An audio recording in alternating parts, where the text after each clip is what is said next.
All right. Thank you very much. I hope you can hear me and see me well. Thank you for having me. My name is Peter Törnroth. I am Managing Director of Apix Messaging AB, our Swedish organization. And Veli-Matti asked me to come and talk a little bit about how the current situation looks in Sweden, give a bit of background maybe, and also then, of course, talk a little bit about the Swedish e-registry that is being built as we speak. So I'm going to do this last. Before that, I'm going to give some background. This might be nothing new to some of you or all of you, but I'm still going to sort of drop into it a little bit. And I'm going to talk about the Swedish infrastructure, how it differs slightly from Finland. And also, I'm going to talk a little bit about challenges in Sweden. Some might call them features, but I'll let you be the judge of that. From a Finnish perspective, maybe at least they are a little bit of challenges. So I'm going to talk about that, and then I'm going to talk about the so-called NEA e-register, which is what the new registry will be called. So I'll jump right into it.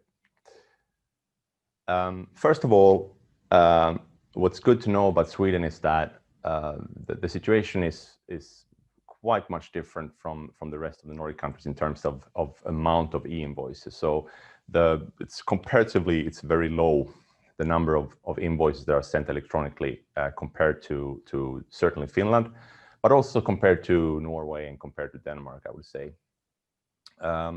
The public sector has been driving to boost the situation for quite some time. I would say that the driving force in Sweden is the public sector to a large extent, and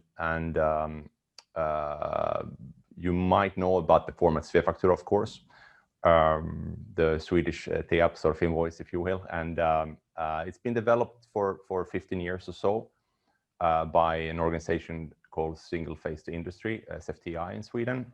They are organized under the so-called SKL, Swedish municipalities and counties. And they have basically been working with this Svefaktura format in 3 different phases. So first, Svefaktura 1, which was developed first then, and which is still probably the most commonly used format in Sweden. Then came Svefaktura 2, which since then has been removed again from maintenance and from development. The difference between 1 and 2 simply were that number 2 were also more compatible with the European standard.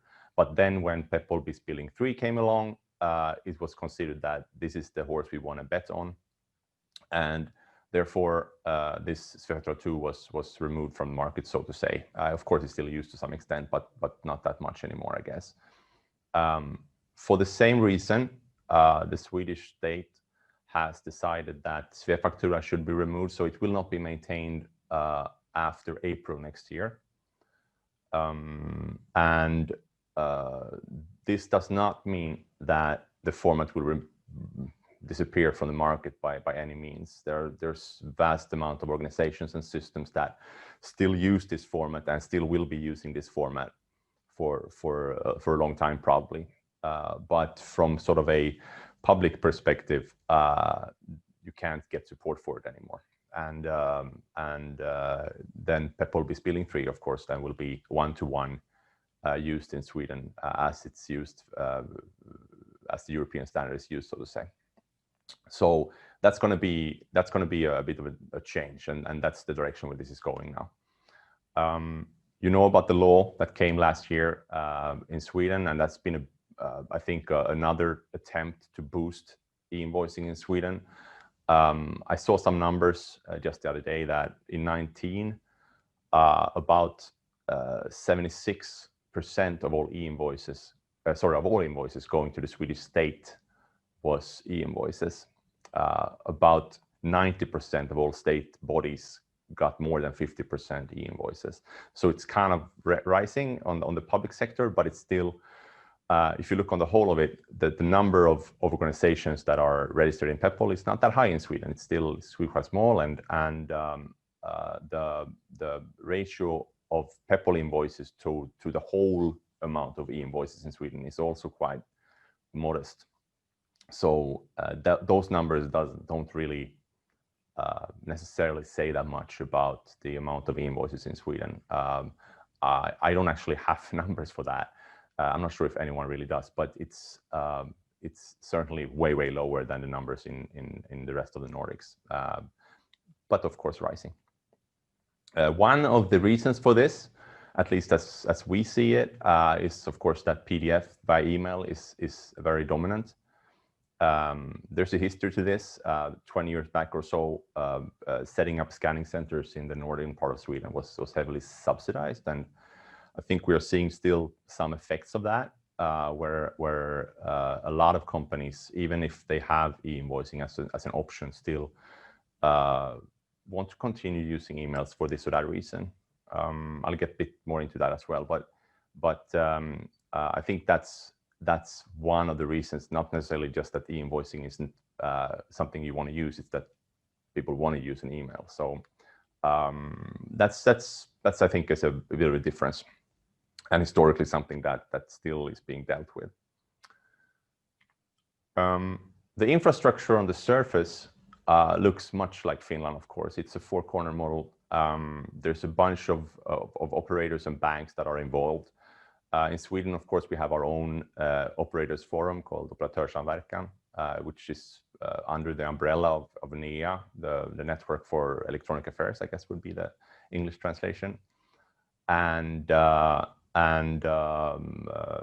course, the model as such is the same. We have bilateral agreements with the different operators among ourselves, and we send and receive standard messages just like in Finland. But that's on the surface. I think if you just dig a bit deeper, the differences are also quite significant. So one of them obviously is that we have not had a public a registry for addresses like you have in Finland, which is, I think, is something that's been a struggle for quite some time. It's been discussed among this group of Swedish operators for a long time. There have been some steps, of course, in the past towards a better situation. There's been development to use a standard format for exchanging addresses, and of course we do bilaterally exchange addresses among each other, but not then through a centralized service like in Finland, which of course makes it less efficient and also more limited in its reach, and also means that literally no one in Sweden can argue that they have a full set of addresses, or at least nothing remotely even close to what you have here in Finland. So I think that's a very big difference, and again, a discussion that's been going on for a long time, and that we're now hopefully seeing an end to. So that's one thing, a big important difference. Another big difference, I think, is that the usage of PDFs in the invoicing traffic is not there. So most of the time, images, if they are used on the receiver side, are created with a style sheet using the XML file that you get.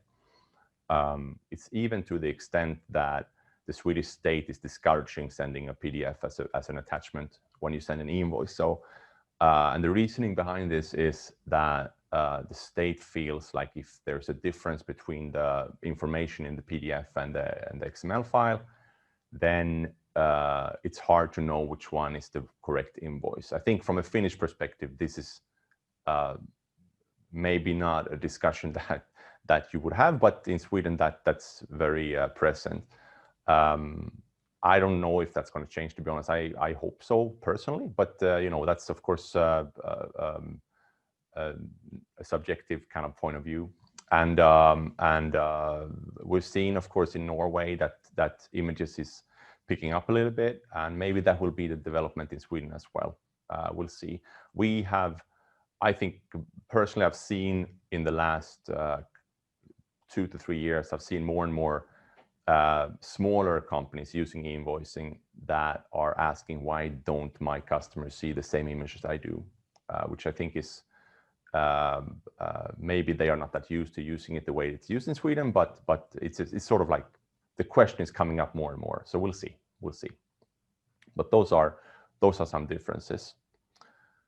I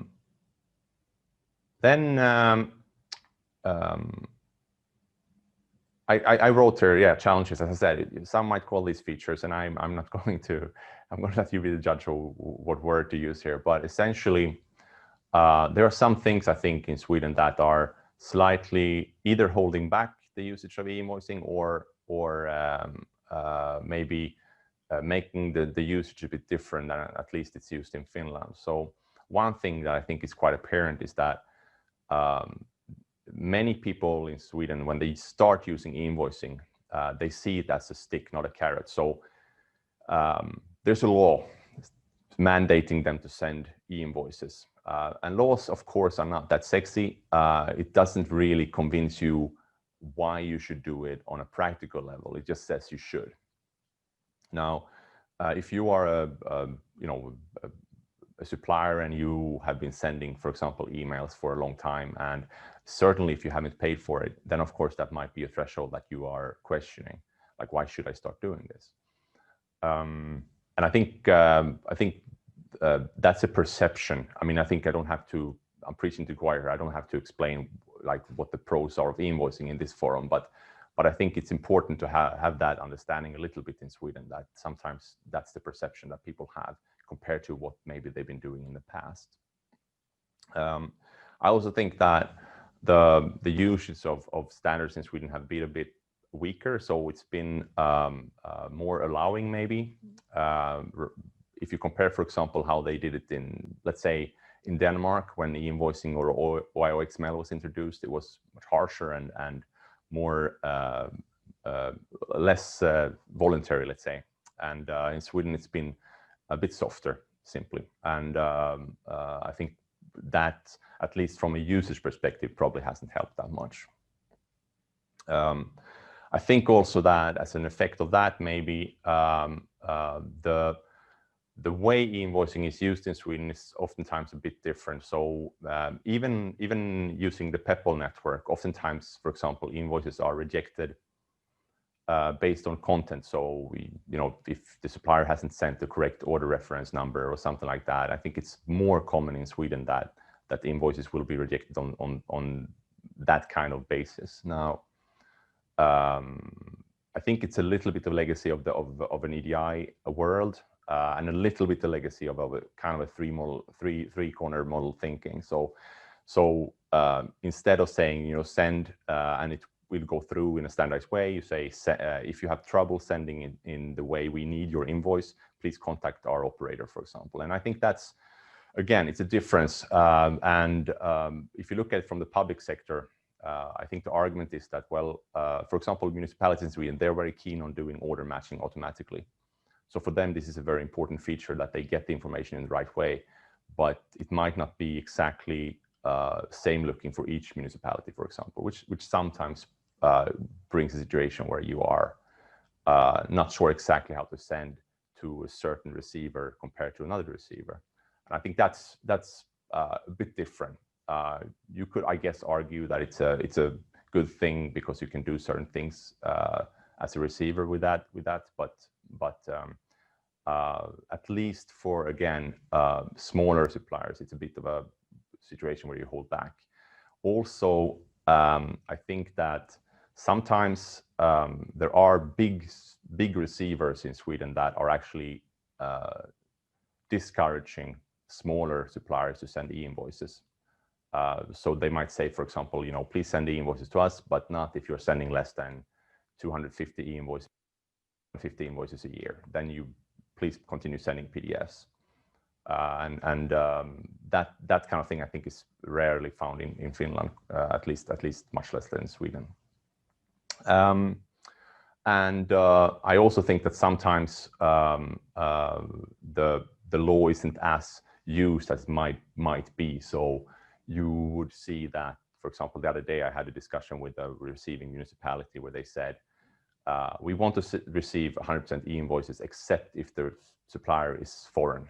In that case, please send PDFs or paper for that matter.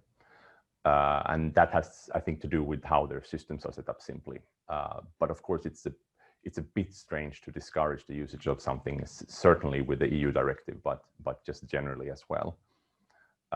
So that kind of thing might still happen. Another thing that I think is needed in Sweden that we have in Finland is a bit more branding. So in Finland, everyone knows what Verkkolasku is, and just like in Norway, I think EHF is a term that they have managed to really coin and use, and people know what that is. In Sweden, if you say the word e-faktura, it's still kind of interpreted in different ways. Some people will understand it the way we understand it, but there will be people understanding it as EDI traffic, and there will be people understanding it even as sending a PDF via email still, even if that's maybe getting a bit less common. It still happens, and for that sake, I think it would be really, really good to be able to bring more consistency in the communication to the market as an industry, and same goes for e-invoicing addresses, a term that is very differently used in Sweden. So in Sweden, you might see information to suppliers where the customer just says, "Here's our GLN, please start sending." And of course, then they might not even know what a GLN is. The supplier might not have that term in their system. The supplier might think that, okay, but should we also send organization? There's like a confusion of terms that sometimes stop people from getting to the goalpost as fast as they want to. Again, I think the solution to that is more and more apparently going to be connected to nya e-register. So as you know, conceptually, what we've chosen to do in Sweden is that we will follow your lead, follow the Finnish lead, and the background to this is, of course, very long. It's been talking about this for years in Sweden. We need something, and I think there's been reluctance and hesitation on many parts, partly because, you know, is there really a need? But also because many people have waited and want to see if Peppol solves this. And I think about a year ago, and certainly now, the answer to that is no, it will not solve this. Peppol will, for at least some time, not even be a dominant force in Sweden when it comes to infrastructure or network. And therefore, we can't really wait anymore. We have to get this going in Sweden. It was decided to follow Finland for many reasons. One was it's an existing model that works. It's proven to work. It also, for cost efficiency, of course, it's cheaper to do something that's been done before, and we can share the cost. And of course, also, if we would get faster going. So the starting phase simply would be shorter. One thing in Sweden that was very important, and it still is very important, is that we are not competing with Peppol, of course. We are simply complementing it. So this does, as you know, not mean that we are replacing Peppol in any way. We're just trying to build a more inclusive registry for addresses. And of course, one that hopefully maybe also could be used not just in Sweden and Finland, but hopefully in the long term, maybe go elsewhere, which is another reason why this was chosen, of course. It would be much harder to if there was sort of competing solutions in different countries. So that's a very important aspect. I think especially there are plenty of Norwegian organizations that have been participating in the Swedish operators community lately. And of course, from their perspective, they've also answered like, well, but why don't you just use Peppol? But I feel like that discussion has been solved. So people generally understand this now, why this is needed. And for that matter, there's actually quite plenty interest. At this point, I think there is 14 organizations, 14 companies, operators that will participate in this, or have said they will participate in this. 8 of those have been involved in this planning now for about, I would say, almost a year. We're very close to the finish line. We had a demo 2 days ago from Bell Solutions, and it looked very good. I'm very confident that we are going to get to where we want to be quite soon, even though we don't have an exact live date yet. The setup will be slightly different than in Finland. The operators in Sweden will not own the solution. They will buy it from this new company called NEA E-register AB. It was made this way for a couple of reasons. I think the main one simply was because NEA is an important umbrella organization for this community in Sweden, and we want them to have a part in this. And therefore, they were put in the middle. But also from a sort of like simplicity, this way, we have a party in Sweden that actually can drive this and also can sell this further to other parties eventually, which I think is going to help a lot. Other than that, the setup is much the same. We're going to have a development group. We're going to have an operators like forum for the purpose of discussing. I think the first meeting is going to be in November for discussing this together with each other. The first phase is going to be quite limited.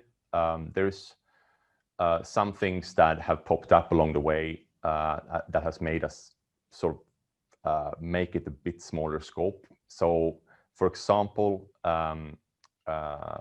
since we've been talking about this for such a long time, we did not want to risk that we sort of fall into the trap of making this too big.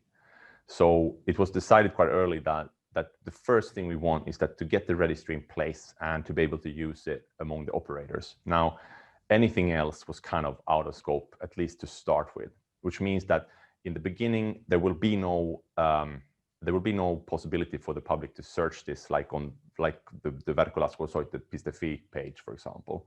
There will be no selling of this registry. Of course, you can, as an operator, join, but there will be no selling further than that. You won't be able to log in as an end user and maintain your information. All this has been sort of built in, but it's going to be kept away, so to say. So we won't be possible for anyone to start off. Also, one thing that happened was that due to GDPR, we have this thing in Sweden called like enskild firma, which is, you know, one-man companies. And unfortunately, the organization number of those companies is the same as that person's social security number, which then raised some eyebrows when it came to GDPR. And for that reason, those companies, which actually is quite many, unfortunately, will be kept out of this registry to start off. So they won't be, not just will they be filtered out, they will be moved out completely. So that's built into the system from the start. I, of course, and everybody hopes that this will be possible to fix in the long run. But again, to get this live and to get everyone in the room to sign the papers that we need for people to join this, this was a necessity for the moment. But that's phase one, and that's going to be this year still. And I think you're going to hear much more about it once that happens, because there will be common marketing and all that happening once we get that far. Then, of course, in the second phase, it will look, I think, virtually exactly like it looks in Finland. Again, there might be some local small taste differences, but nothing really big. The idea is much the same, and of course, as we are using this common system, that's sort of part of the plan.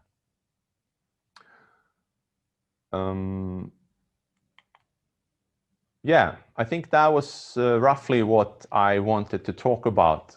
Thank you again for having me, and